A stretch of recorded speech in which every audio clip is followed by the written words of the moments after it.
गाली की एक स्क्रिप्ट लिखी गई भारतीय जनता पार्टी के मुख्यालय में बैठकर कि कोई व्यक्ति वहां जाएगा, भारतीय जनता पार्टी के नरेंद्र मोदी जी की जो पूजनीय स्वर्गीय माता जी हैं उनको गाली देगा और वो कहीं ना कहीं भारतीय जनता पार्टी का कार्यकर्ता होगा। ये भी गारंटी है। क्या प्रॉब्लम है? क्यों डर रही है भारतीय जनता पार्टी? क्यों मोदी जी की पुलिस डर रही है? दिखाए, एक्सपोज करे कौन था वो व्यक्ति, उसका रिकॉर्ड सार्वजनिक करे, उसकी सोशल मीडिया सार्वजनिक करे, वो कहाँ कहाँ गया, किस नेता के साथ गया, किस नेता के साथ फोटो खिंचवाई, सार्वजनिक करे ना। क्या डर है? अच्छा नेता बनने के लिए एक अच्छा प्रोड्यूसर और एक अच्छा एक्टर होना बहुत जरूरी है। अगर आपने स्क्रिप्ट लिखी है तो स्क्रिप्ट को आपने इंप्लीमेंट कर दिया। व्यक्ति गाली देकर चला जाता है और उस व्यक्ति की गिरफ्तारी हो जाती है। आपको लगता है कि ये सिर्फ एक छोटा सा मसला है? मैंने प्रैक्टिकल देखा भाई, वाराणसी के अंदर जो चीजें हुई, किस स्तर के ऊपर मोदी जी के चुनाव को मैनेज किया गया था।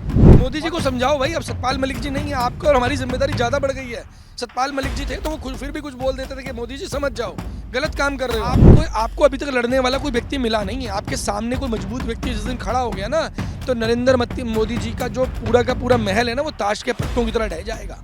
पूरी भाजपा ढह जाएगी और इसमें ज्यादा समय नहीं है। नमस्कार दोस्तों, एक बार फिर से आप सभी का स्वागत है DSO न्यूज में। दोस्तों, बिहार की राजनीति इन दिनों बहुत ज़्यादा गर्म हो चुकी है, लेकिन इस बार बिहार के चुनाव में मुद्दा थोड़ा अलग हो गया है। प्रधानमंत्री मोदी जी को जिस तरीके से भरे मन से गाली दी जाती है, उसको लेकर के जो है मुद्दा बना दिया गया और इस मुद्दे की हवा जो है भारतीय जनता पार्टी के नेता तो दे ही रहे थे, कल प्रधानमंत्री मोदी जी ने हवा दे दिया और इस पर बड़ा एक माहौल क्रिएट कर दिया गया। हमारे साथ इस खासा मसले बातचीत करेंगे, सैनी साहब जुड़ चुके हैं। सैनी साहब, सवाल मेरा ये कि किसी की इतनी जुर्रत कि प्रधानमंत्री मोदी जी की मां को गाली दे दो, वो भी भरे स्टेज से, ये तो बर्दाश्त नहीं करेगा कोई। देखिए, मैं सबसे पहले आज आपको एक बात बता देना चाहता हूं और आपके माध्यम से, मीडिया के माध्यम से मोदी जी के सामने गुहार लगा देना चाहता हूं। मोदी जी, कृपया करके अपनी स्वर्गवासी माता जी को बख्श दीजिए। उन्होंने अटल जी की अस्थियों को लोटा लेकर घुमाया, उस पर वोट मांगी।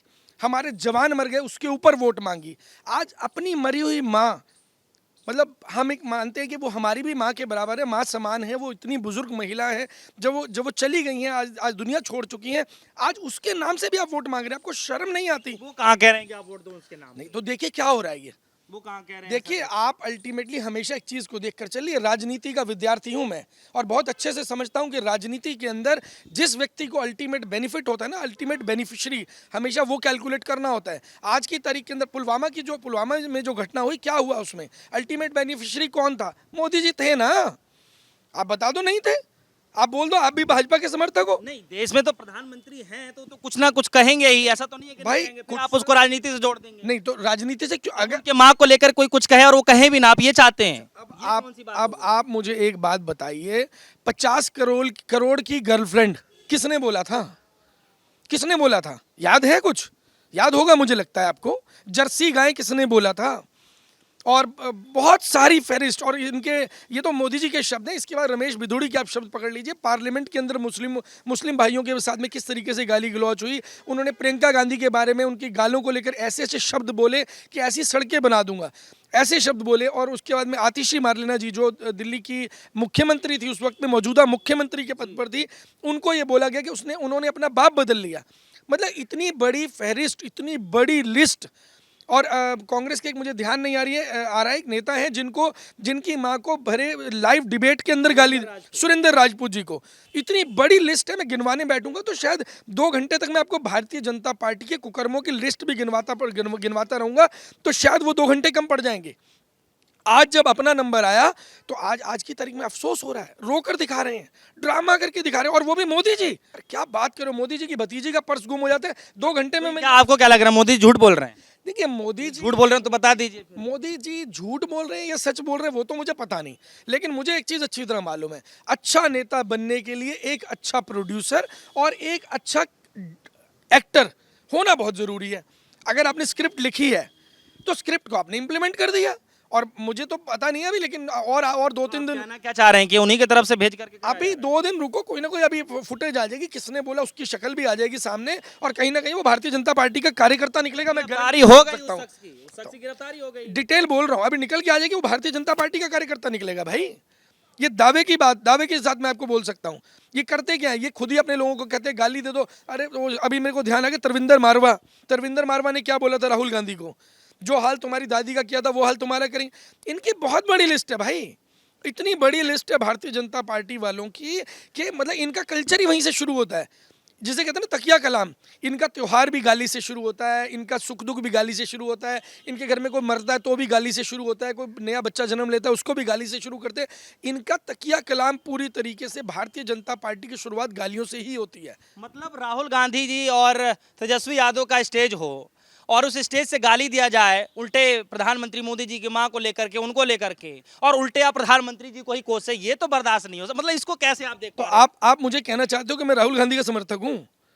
पहली सच को सच कहना नहीं, आप मुझे कहना चाहते हैं मैं राहुल गांधी का समर्थक हूँ? मैं आपको क्लियर बोल रहा हूँ भाई। कांग्रेस की वहां की बात ही नहीं कर रहा हूं, मैं ये कह रहा हूं कि जो स्टेज से कहा गया, कम से कम उसको तो सच कहिए ना। देखिए जो कहा गया, मैं तो बोल रहा हूँ ना, अगर कोई व्यक्ति गाली देकर चला जाता है और उस व्यक्ति की गिरफ्तारी हो जाती है, आपको लगता है कि ये सिर्फ एक छोटा सा मसला है? ऐसा नहीं है, ऐसा नहीं है। आप नेताओं को अंडर एस्टिमेट मत करिए, और मोदी जी जैसा नेता उनको अंडर एस्टिमेट मत करो। भारतीय जनता पार्टी जैसी पार्टी को अंडर एस्टिमेट मत करो। मैंने प्रैक्टिकल देखा भाई, वाराणसी के अंदर जो चीज़ें हुई, किस किस स्तर के ऊपर मोदी जी के चुनाव को मैनेज किया गया था। और अभी मैं आपको बता रहा हूँ, मतलब ठीक है ये सब चीज़ें कर रहे हैं, ड्रामा कर रहे हैं, क्यों कर रहे हैं वो तो मुझे मालूम है कि चुनाव के अंदर भाजपा जो करेगी वो तो करेगी, लेकिन आज ये मुद्दा डाइवर्ट इसलिए किया जा रहा है क्योंकि मोदी जी की डिग्री पे सवाल है, सिर्फ डाइवर्ट हो रहा है और कुछ भी नहीं है। हाँ, उसके ऊपर अगर वोटें थोड़ी सी भुनाई जा सकती हैं तो डेफिनेटली उसके लिए मोदी जी पीछे थोड़ी हटेंगे। वो एक अच्छे वोट खींचने वाले नेता हैं।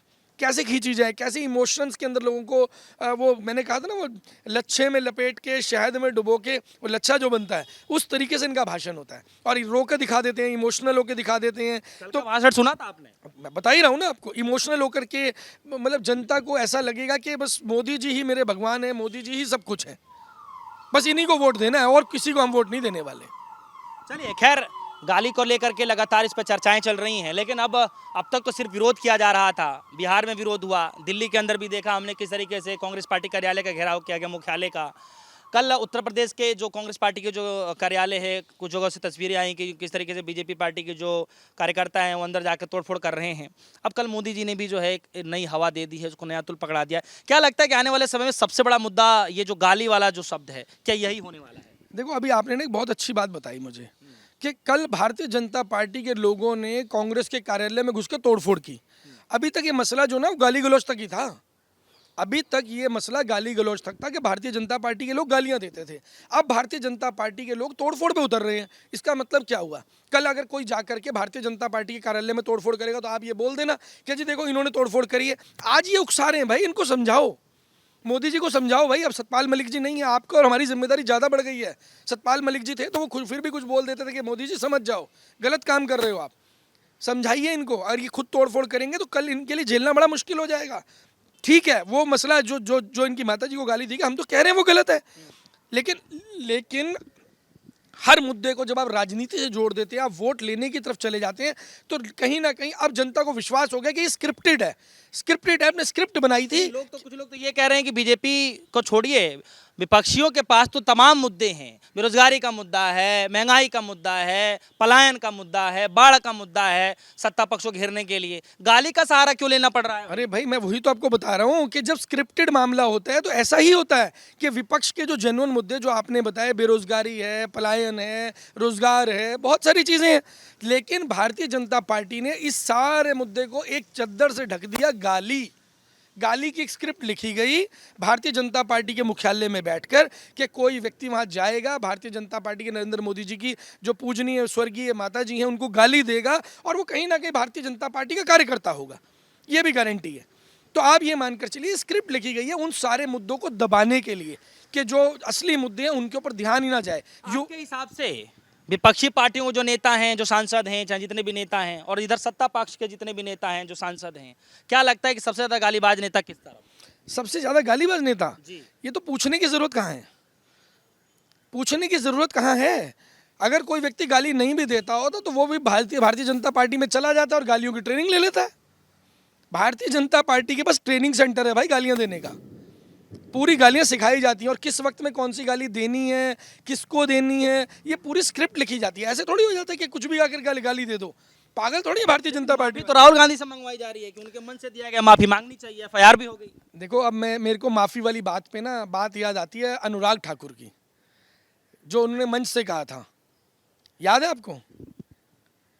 कौन सी वाली बात बताइए। क्या कहा था आप बताओ? वो गोली मारो समथिंग था ना कुछ, मैं बोलना नहीं चाहूँगा मीडिया पे, क्योंकि ऐसे ऐसे शब्द भारतीय जनता पार्टी के नेताओं ने यूज़ करे हैं कि हमें लगता है कि उनको पहले माफ़ी मांगनी चाहिए थी, देश से माफ़ी मांगनी चाहिए थी। आज देश देश त्राही त्रस्त हुआ पड़ा है, उत्तराखंड से लेकर के पंजाब से लेकर के जम्मू कश्मीर, पूरा देश तबाह हो चुका है और मोदी जी उठ करके घूमने जा रहे हैं विदेशों के अंदर, उनको माफ़ी नहीं मांगनी चाहिए?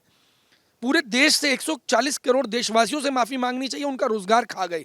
गरीबों से, किसानों से माफ़ी मांगनी चाहिए, उनकी आय डबल होनी थी, वो आधी आधी आय खुद खा गए। एथेनॉल में ब्लेंडिंग के नाम पे नितिन गडकरी पैसा खा गए, उनको माफ़ी नहीं मांगनी चाहिए जनता से? मतलब किसी को माफ़ी नहीं मांगनी चाहिए, राहुल गांधी को माफ़ी मांगनी चाहिए। राहुल गांधी तो ठीक है भैया, राहुल गांधी हमें मालूम है, आपने अपना जो दुश्मन है वो चुना, कमज़ोर आदमी, जब मर्जी चाहो उसे पीट लो, जनता मान लेगी ठीक है भैया राहुल गांधी दोबारा पिट गया।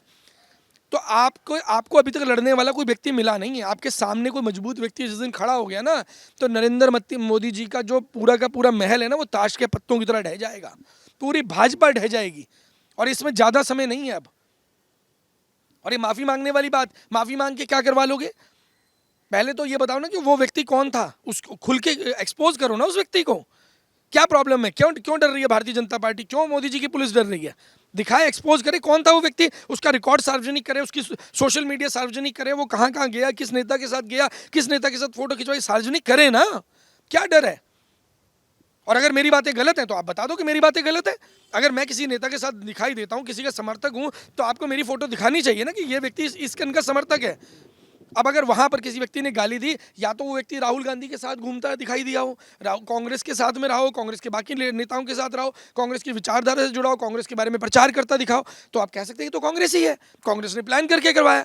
और अगर यही इसके वाइसा वर्षा अगर वो भाजपा से जुड़ा है, तो सच्चाई जनता के सामने नहीं दिखाई जाएगी। यही इसका मूल तथ्य है। बहुत बहुत शुक्रिया सैनी साहब, आपने बेशकीमती समय दिया हमारे दर्शकों को। तो अब मसला जो है बेरोजगारी का नहीं रह गया है, मसला जो है महंगाई का नहीं रह गया है, मसला जो है जो तमाम राज्य हैं जिन पर बाढ़ आई हुई है, आप देखेंगे कि किस तरीके से माहौल बिगड़ता जा रहा है, ये मसला नहीं रह गया है। मसला अब आकर के सिर्फ गाली पर टिक गया है। सत्ता पक्ष है इसको जो है हवा दी जा रही है, विपक्षी पार्टियां जो है इसको ये कह रही हैं कि ये मात्र चुनावी एजेंडा के तौर पर जो है इसको टूल किट के तौर पर जो इस्तेमाल किया जा रहा है। दरअसल आप सभी को क्या लग रहा है कि प्रधानमंत्री मोदी जी जिस तरीके से बयान दे रहे हैं कि उनको भी जो है कभी नीच कहा जाता है, कभी गंदी नाली का कीड़ा कहा जाता है, कभी कुछ कहा जाता है, आपको क्या लगता है कि राहुल गांधी के मन से दी गई गाली, क्या राहुल गांधी को माफी मांगनी चाहिए? क्या तेजस्वी यादव को माफी मांगनी चाहिए, या क्या कुछ करना चाहिए? अगर आपके मन में भी सवाल है तो वीडियो कमेंट सेक्शन में जरूर जाइएगा, अपनी राय जरूर रखिएगा। फिलहाल के लिए दीजिए इजाजत, देखते रहिए DSO न्यूज़। धन्यवाद।